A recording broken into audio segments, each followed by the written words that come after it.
Olá, turma. Vamos agora para a resolução das questões que passei para vocês a título de revisão, antes que a gente adentre no próximo tema, que serão os contratos em específico, né, onde nós vamos analisar cada um dos contratos, tá? Então, primeira questão. Os negócios jurídicos podem ser encarados e agrupados por classes com diversidade de regimes legais segundo vários critérios. Em geral, consideram-se o número de declarantes, vantagens para as partes, momento da produção dos efeitos, modo de existência, formalidades a observar, número de atos necessários, modificações que podem produzir e modo de obtenção do resultado. Então é uma questão que está tratando sobre a classificação dos negócios jurídicos, aquela primeira temática que nós vimos inicialmente na nossa disciplina, tá? Então, alternativa A, os negócios jurídicos, né, chamados bifrontes, poderão ser onerosos ou gratuitos, dependendo da intenção perseguida pelas partes contratantes. Por exemplo, um contrato de depósito que é, em princípio, gratuito, embora nada obste seja convencionado pelas partes a remuneração do depositário. Porém, nem todos os contratos gratuitos podem ser convertidos em onerosos por convenção das partes.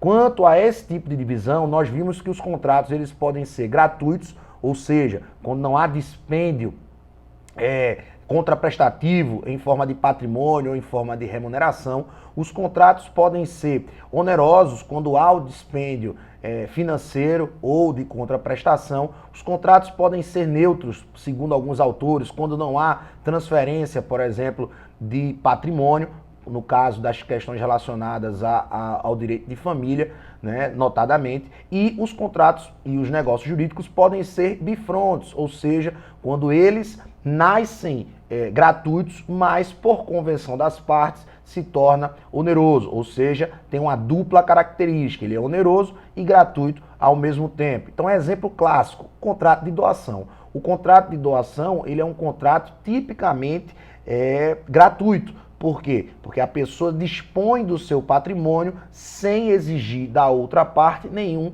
dispêndio financeiro, nenhuma contraprestação, tá? Então é um contrato gratuito. No entanto, ele pode se transformar em bifronte à medida que se insere naquele contrato, por exemplo, um encargo.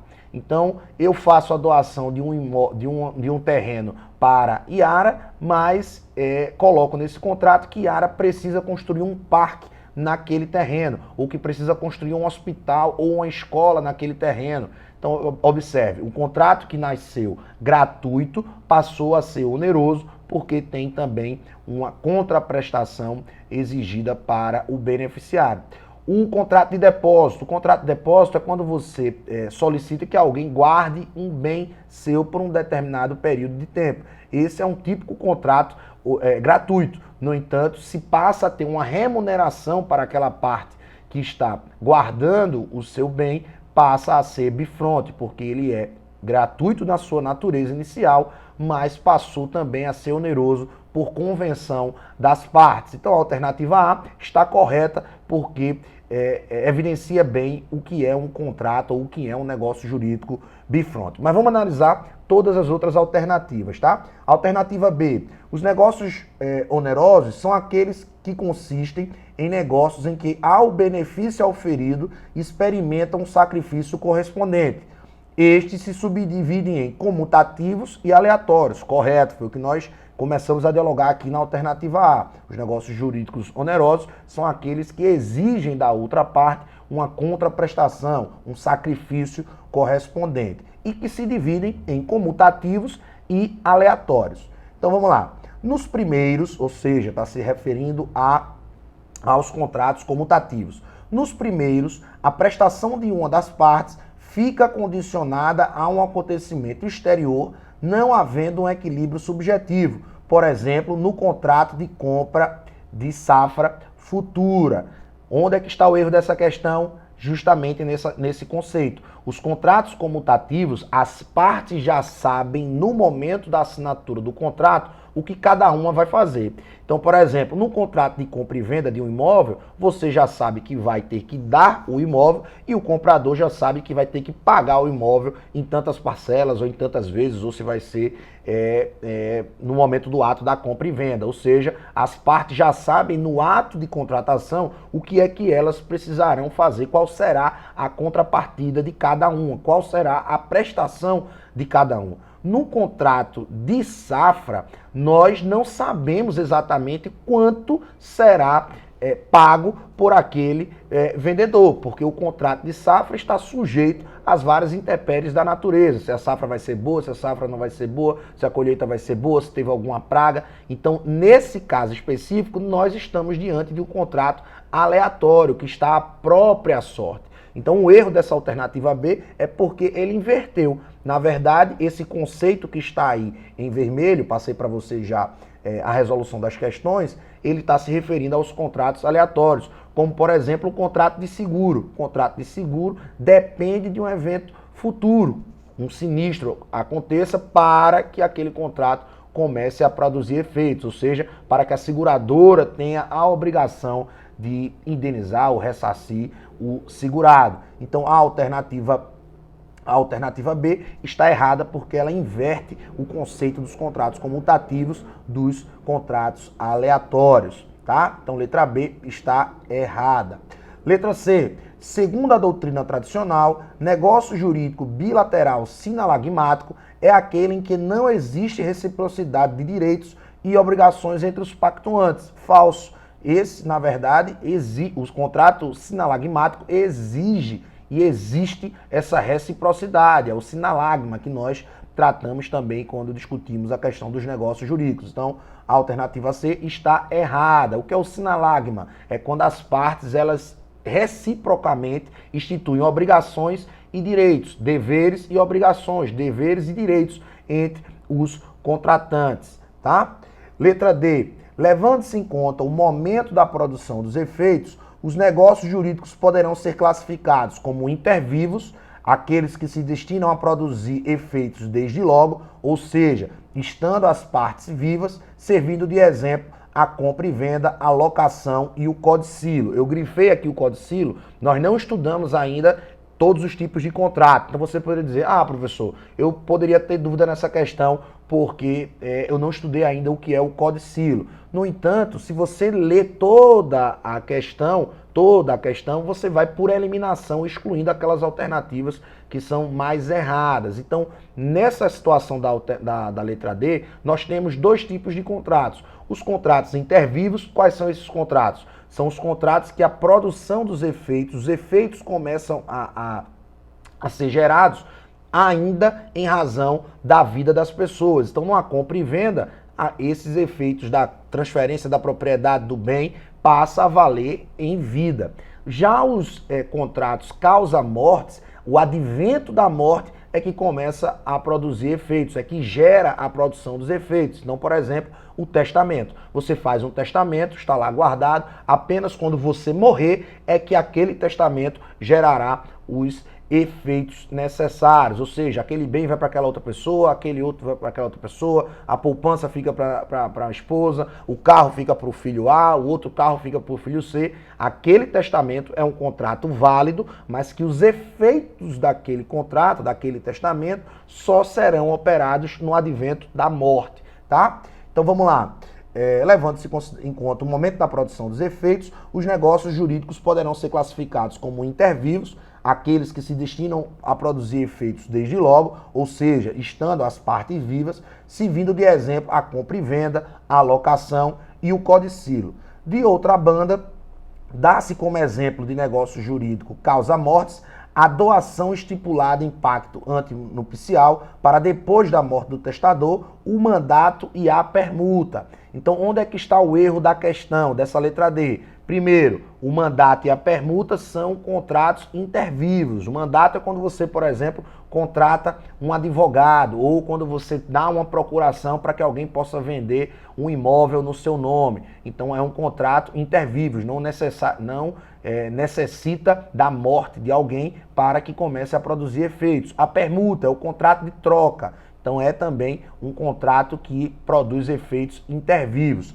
Então a questão está errada porque coloca o mandato e a permuta como sendo contratos causa-mortes e coloca o codicilo como sendo contratos intervivos. O que é codicilo? Codicilo, diferente de testamento, é um documento, uma declaração de última vontade que a pessoa faz para repartir bens de pequeno valor. Então, as joias, as roupas, instrumentos musicais de pequeno valor, a pessoa faz um documento, tem menos formalidades do que o testamento e aqueles bens de pequeno valor passam para as pessoas indicadas. Então, a resposta correta, a alternativa correta seria a letra A. Muitas vezes vocês vão observar questões que vão exigir de vocês conhecimentos que vocês ainda não estudaram, de outras disciplinas futuras, mas vocês precisam sempre fazer a eliminação das alternativas. Então, nessa letra D, se você não soubesse de nada, pelo nome permuta, você já saberia que é um contrato de troca, permuta é troca, e mandato também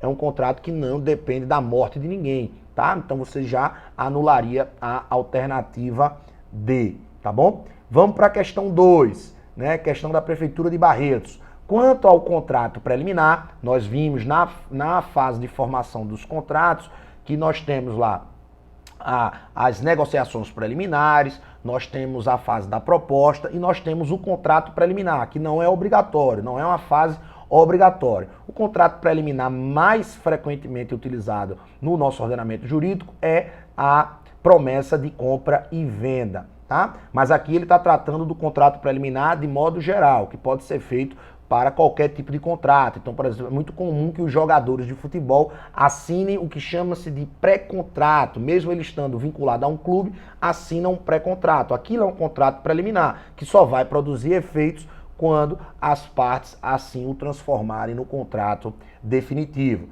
Então vamos lá, assinale a alternativa correta. Letra A, não permite cláusula de arrependimento. Falso. Artigo 463 do Código Civil. Permite sim a cláusula de arrependimento. O que é essa cláusula? É que as partes desistam de transformar aquele contrato preliminar em contrato definitivo. É plenamente possível que as partes possam pactuar essa cláusula.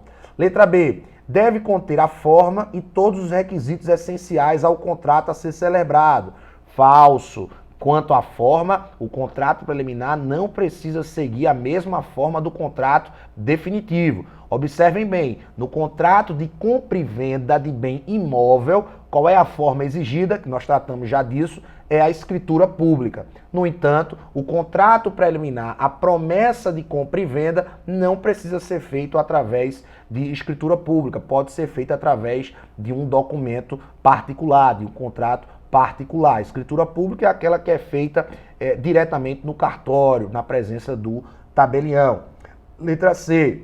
Então a letra A e a letra B estão erradas, né? A letra B é o artigo 462 do Código Civil. Letra C. Se o estipulante não der execução ao contrato preliminar, poderá a outra parte considerá-lo desfeito e pedir perdas e danos. Verdadeiro. Ou seja, as partes ali estipularam, né, aquele contrato preliminar, e aquele contrato preliminar, qual é o produto daquele contrato preliminar? Seria o contrato definitivo. Mas se as partes não executam, não transformam aquele contrato preliminar no contrato definitivo, caberá à parte considerar desfeito e pedir a perdas e danos àquele que não executou o contrato, que não transformou aquele contrato preliminar em contrato definitivo. Resposta correta, letra C, artigo 465 do Código Civil. Letra D, não exige qualquer tipo de registro, pois se trata de mera minuta sem eficácia jurídica. Atenção aqui, tratei com vocês e chamei a atenção. O Código Civil, no parágrafo único, aí você para aí quando eu estiver fazendo alusão aos artigos e vai ler o artigo, o parágrafo único do artigo 463 do Código Civil determina o registro do contrato preliminar. No entanto, nós já vimos que a jurisprudência, o STJ e diversos tribunais no Brasil, mas o STJ é o que uniformiza a interpretação da legislação infraconstitucional, o STJ já decidiu de que esse registro do contrato preliminar é apenas para que esse contrato tenha validade perante todos, ou seja, erga omnes. Então, o registro do contrato preliminar, segundo a jurisprudência, segundo a doutrina, não é obrigatório, tá? Mas como a questão aqui não fez a ressalva que é segundo o STJ, ou segundo a jurisprudência, ou segundo a doutrina, então ele está repetindo a literalidade do Código Civil. Então, nesse caso, essa alternativa está incorreta, porque ele não colocou a ressalva que é segundo o STJ ou segundo a jurisprudência. Então, pelo Código Civil, da leitura do parágrafo único do 463, exige sim o registro do contrato preliminar. Detalhe, abrindo um parênteses aqui, isso nós estamos tratando do contrato preliminar de um modo geral, mas nós já vimos que no contrato preliminar da compra e venda, que é o que a gente chama de promessa de compra e venda, se essa promessa de compra e venda do contrato preliminar for registrada, deixa de ser um contrato preliminar e passa a ser um direito real de aquisição do bem imóvel, tá? E qual é a consequência prática disso? Na promessa de compra e venda, se essa promessa for registrada, deixa de ser um contrato preliminar e passa a ser um direito real de obtenção do imóvel do comprador. Se não for registrada a promessa de compra e venda, aí sim é um contrato preliminar. Qual é a diferença? A diferença prática é que no caso do contrato preliminar que não for registrado, no caso da promessa de compra e venda, poderá sim ser desfeito o contrato. No caso do direito real de aquisição do bem imóvel, ele não poderá ser desfeito esse contrato. Passa a ser um direito do comprador adquirir aquele imóvel e ele poderá entrar com a ação de adjudicação compulsória para que o cartório seja obrigado a fazer a transferência de propriedade do vendedor para o comprador. Então, teve alguma duvidazinha em relação ao contrato preliminar? Dá uma olhadinha lá a partir do 462 do Código Civil, vai lá para a nossa aula que a gente tratou de contrato preliminar e observa bem essa particularidade em relação ao registro do contrato preliminar. Então, a letra D está errada porque não faz ressalva de orientação da jurisprudência. Então, a letra D está errada, tá?